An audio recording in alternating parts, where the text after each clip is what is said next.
But here it was, I had a gentleman who was kind to me. He was attentive. His heart was in the right place. He's not perfect. Yes, he gets on my nerves. He makes me mad. He's not perfect, but his heart has always been in the right place towards me. He's always been kind, and he's always been there for me, and he's treated me right and better than some of these men in the church. And you want to tell me that because he doesn't go to the church that I go to, that this is not going to work? I can't be with him. And I had just reached a point in my life where I was no longer going to let religion cause me to miss out on love.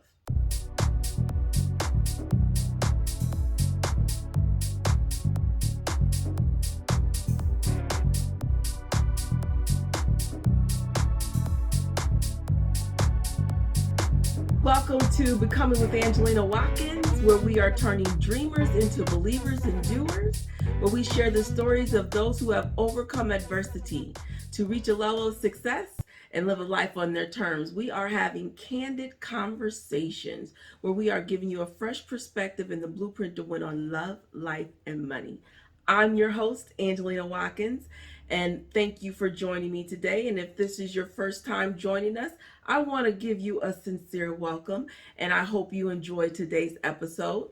I just want to let you all know that for the past few months, I have been sharing my journey. This has kind of been a tell-all podcast, hoping that you all can learn from my story of becoming, how I became someone I wasn't supposed to be, how I healed from those adversities and those things that I needed to heal from and overcome to become the person that God has created me to be and chase after purpose and walk in purpose and pursue my dreams. And so I have been kind of sharing bits and pieces of my life and hoping that you all can learn from it. And in this episode, I actually want to continue from an episode I did a couple weeks ago.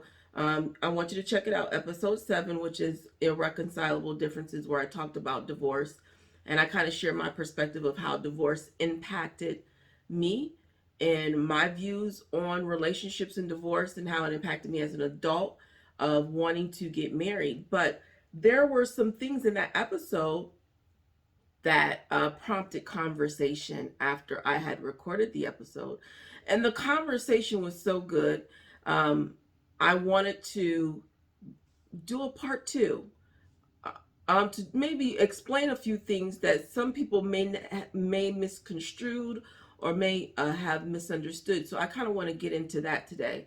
But before I get into that, I just want to talk about the fact that as I do this podcast, it is very, very important for me to keep it real. Okay, I am planning to share my deepest, darkest secrets and feelings and impacts, because how else are you all going to learn if I don't tell the truth? If I don't tell you what I really thought, if I don't really tell you what I really felt, if I don't really tell you what happened and what I went through and what I did to actually overcome those things. And I think it's just so important for us to start keeping it real. I know that's a cliche, but we hide so much and we sweep so many things under the rug and we don't want to talk about things. And this podcast is for us to be able to talk about the hard things, the things that have been taboo to speak of, the things that are happening everywhere, but folks don't want to tell the story that could possibly heal someone else. So that's what this podcast is about. Me sharing my story. I interview people who share their story because it's important for us to start sharing. It's important for us to start telling our story. You need to tell your story before somebody else tells your story, right? And then they tell it all wrong and they don't tell how it happened. And then they want to tell you how you felt and what happened. And I think it's very important for us to start sharing the things that have happened to us. Stop hiding things. Stop taking, what is it I want to say? Stop taking, covering up for people who don't need to be covered up for. And this is happening in families, this is happening in churches, this is happening at schools. I mean, this is happening in the government, this is happening everywhere, on the job, everywhere you have people who are not doing the right thing, by speaking up and speaking out about the wrong things that people are doing to others. So I plan to tell my story. And yes, I have been told, ooh, you sure you want to do that? Ooh, are you sure you want to talk about that? I don't think that you should go there. I don't think that you should tell that. And I'm like, why? That's my story. How do you get to tell me how to tell my story? How do you get to tell me that this part of my life that impacted who I am and what I do and how I think and who I've become, and that I don't get to tell that part of my story? I mean, you want me to tell a story, but you want me to leave parts of it out, and that's not fair, and I'm not going to do that. I'm just not going to do that. The reality is there's some good things and some bad things that I have experienced, that I have seen, that I have heard, that I have witnessed, that have impacted who I am, the way I think, the way I move in this world, the way I navigate relationships, the way I present myself on the job. And I've had to unlearn and unbecome a lot of these things. And for me to leave those pieces of my life out is not fair to me, who's telling my story, and it's not fair to you who's listening to my story, trying to learn something so that you can heal and overcome. So I'm here to say I'm not going to be silenced. I am not going to be silenced. I've been silenced long enough. I am 47 years old. I'm not going to be silenced anymore. No longer will you all tell me how to tell my story. It's my story, okay? And I said all that because I'm going to get into something a little controversial in this episode. And yeah, it was said to me, I don't think that you may not want to say that. But I have to be truthful as to what I've seen, what are my thoughts, and what's going on. And, I'm not here to offend anyone at all. I'm not here to offend anyone. I'm not here to make anyone look bad. I do want to keep this, again, about me, what I seen, what I experienced, what I heard, what I witnessed that impacted who I am. Now, to get to what I really want to talk about today, again, episode 7, go check that out about irreconcilable differences, okay? And it's all about divorce and why we get divorced and how divorce impacts folks. But it was some things I said in there, and I'm going to have to put my glasses on for a second so I can read what I had said. So this is what brought about a little controversial conversation that I possibly shouldn't do a part 2. And I'm like, I absolutely need to do a part 2 because these thoughts that I'm going to talk about today are real.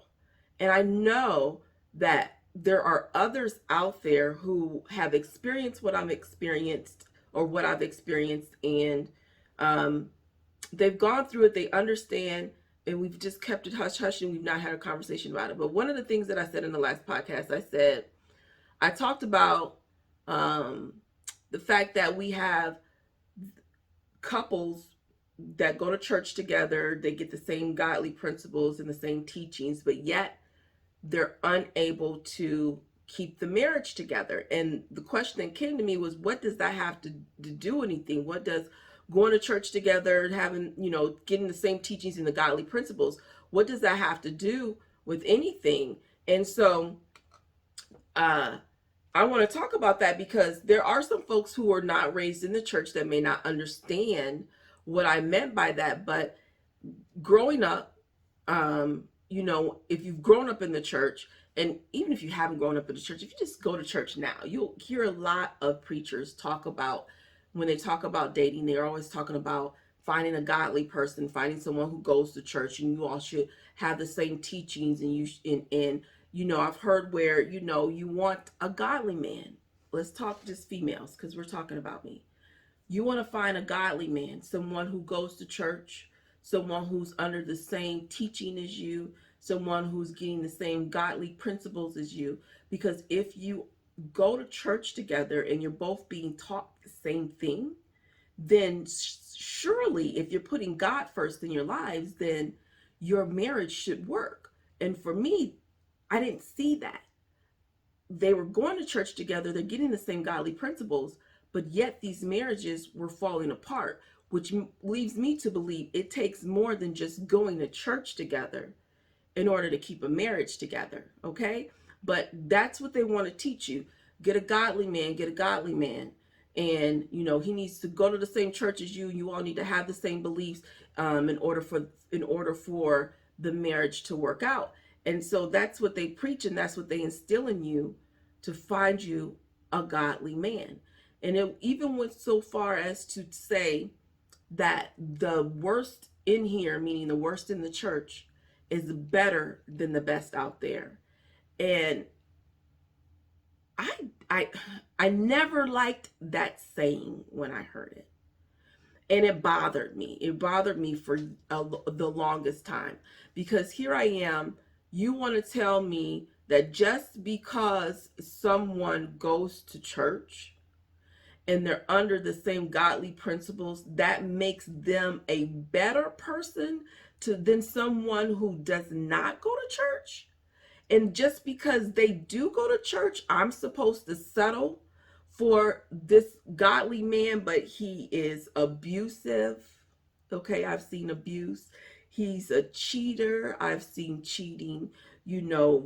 I've seen men who don't take care of their family, men who have multiple families. Okay, and you want to tell me that's what that's better than maybe someone out there who doesn't go to church, who has a good heart, and they're just naturally kind and treat you right, and have some moral ethics about themselves, and I shouldn't date them. I should settle for this. Y'all, that kind of stuff, uh it ha- it has to stop. I'm just gonna say it. It has to stop. For me, I was just like, this is not working for me. There's just no way. There's just no way I'm going to settle for the worst in the church just because they go to church. And my thing was, I feel like there were times where I was so controlled in my life in regards to relationships and who I associated with and who I could go out with, that I know, or I feel, I can't say I know for a fact, but I'm pretty sure there's a lot of nice guys out there that I passed over, and messed around with some knuckleheads just because of this whole not accepting me dating people because they weren't in the church. And so you're not accepting of them, you're not welcoming them. And that's not even Christian like, right? And so here I am, and I'm saying to myself, I'm tired. I'm tired of missing out on love. I'm tired of missing out on a good man just because you want me to settle for these crappy men who are going to church but ain't living up to the godly principles that they've been taught. And that was even happening not just when I'm younger, but it happened as I'm older with my husband. So even when I met my husband, he was going to another church. Now, it was another denominational church. He wasn't really going, but he was supposedly going to another church, and it was told to me that that's not going to work. He needs to come join your church. You're not going to his church. Y'all need to be under the same teaching. And it was an issue. It was an issue because of the church he went to. But here it was, I had a gentleman who was kind to me. He was attentive. His heart was in the right place. He's not perfect. Yes, he gets on my nerves. He makes me mad. He's not perfect, but his heart has always been in the right place towards me. He's always been kind, and he's always been there for me, and he's treated me right and better than some of these men in the church. And you want to tell me that because he doesn't go to the church that I go to, that this is not going to work? I can't be with him. And I had just reached a point in my life where I was no longer going to let religion cause me to miss out on love. And I just feel like that's what was happening because of what we're taught. And we get so focused on he's we get women so focused on he's got to be a godly man, he's got to be a godly man. I even heard someone say before they want a man like Jesus, and I'm like, really? Do you really want a Jesus? Because you know Jesus would go off on his own, and you don't know what he doing. Jesus will sit there and you talking to him, and he just ignore what you said. Like, do you really want a Jesus?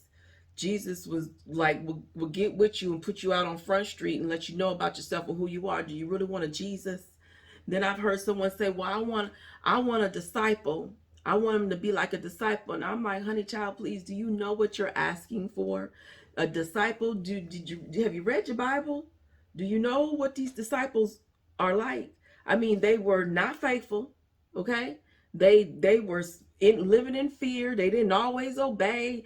They didn't always think for themselves. They was, come on, we've got to think a little bit more. I understand what they were trying to say, but my thing in my experience is that just because they go to church and just because they present themselves as godly doesn't mean they're godly, and it doesn't mean that they're the best fit as a husband. Okay, and so I just wanted to talk about that just a little bit, just about how the church influences us, and I had said in the other episode about sticking and staying, and how so many times they want to encourage you to stick and stay. And I've seen so many people, men and women, but mostly women, who did the stick and stay thing, and their life was it did them more harm than good. And in the long run, they had to leave, like, to get themselves together. They were running for their lives, and but we're telling them to go back to men who abuse them, go back to these men who are cheating on them. Why? Because they're godly men. And then they're in the church, and the worst in here is better than the best out there. Like, to me, that's crazy. That's absolutely crazy. And so I personally just couldn't get with it. I couldn't get with it.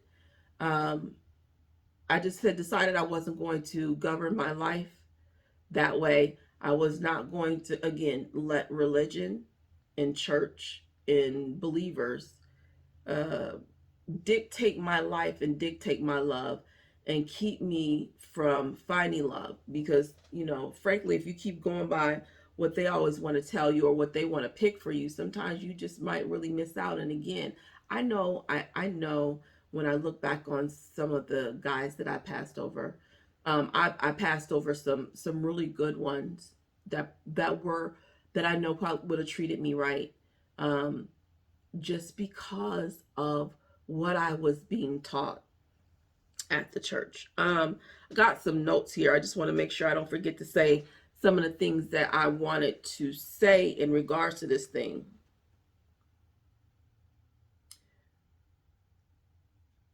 I think I think that's really it. I just want to make sure that you all know that you have to govern your life and do what's best for you. You're going to have so many people who want to tell you how to live your life, who to marry, where to live, what career you should have, what dreams you should and should not chase.